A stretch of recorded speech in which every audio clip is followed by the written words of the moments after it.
নমস্কার। শ্মশানের জায়গায় নাকি মাদ্রাসা তৈরি করা হয়েছে, এই অভিযোগে উত্তাল সামাজিক মাধ্যম।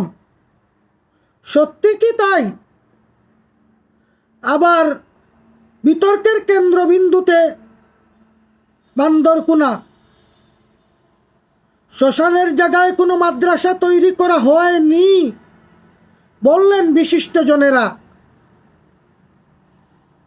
বিতর্কের কেন্দ্রবিন্দুতে আবারও রাখা হয়েছে সমাজসেবী আব্দুস সত্তার মহাশয়কে।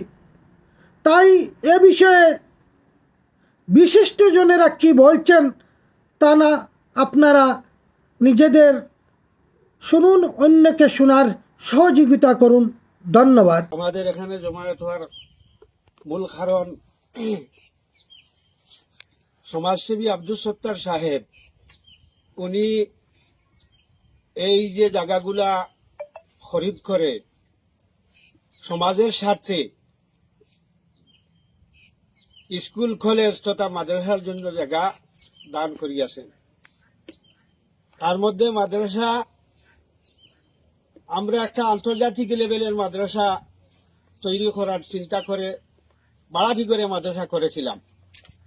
পরবর্তী সময় সমাজসেবী আব্দুস সত্তার সাহেব, উনাকে আমরা বলি যে আমাদের এই মাদ্রাসার জন্য কিছু জায়গা যদি আপনি আল্লাহর নামে দান করেন, তে আমরা একটা সুন্দর মাদ্রাসা নির্মাণ করার ইচ্ছা আমাদের, আমরা চালাইতেছি বাড়াটি করে।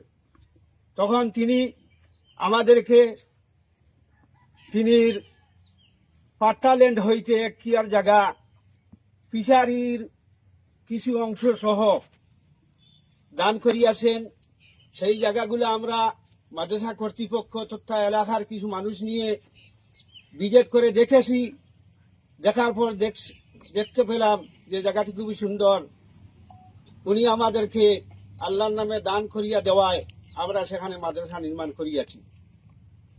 এ যাবৎ আমরা শুনিতে পাইলাম কিছু দলাল প্রকৃতির কুচক্র মিলে উনার উপর অভিযোগ দায়ের করেছেন যে উনি নাকি অন্য সম্প্রদায়ের বাইদের শ্মশানালে বলে মাদ্রাসা নির্মাণের জায়গা দিয়েছেন। এই কথাটি সম্পূর্ণ মিথ্যা এবং ভিত্তিহীন। আমাদের মধ্যে ঝগড়া ফসাদ লাগানোর জন্য, সাম্প্রদায়িক সম্প্রীতি নষ্ট করার জন্য এই যে কুচক্র এই কথাগুলা বলেছেন বা ঊর্ধ্বতম কর্তৃপক্ষের নিকটে এই কথাগুলা নিয়ে যাচ্ছেন, তার জন্য আমি কর্তৃপক্ষকে আজকের এই সাংবাদিক সম্মেলনে আপনার আকুল আবেদন জানাই। সদমিনের পশ্চিমাঞ্চলের উভয় সম্প্রদায়ের মানুষের পক্ষ থেকে আপনার অভিযোগ জানাই, আবেদন জানাই, সঠিকভাবে জায়গাটি পরিদর্শন করে এই দলাল চক্রের শাস্তি দেওয়ার জন্য আমি সাংবাদিক বন্ধুদের মাধ্যমে আকুল আবেদন জানাই।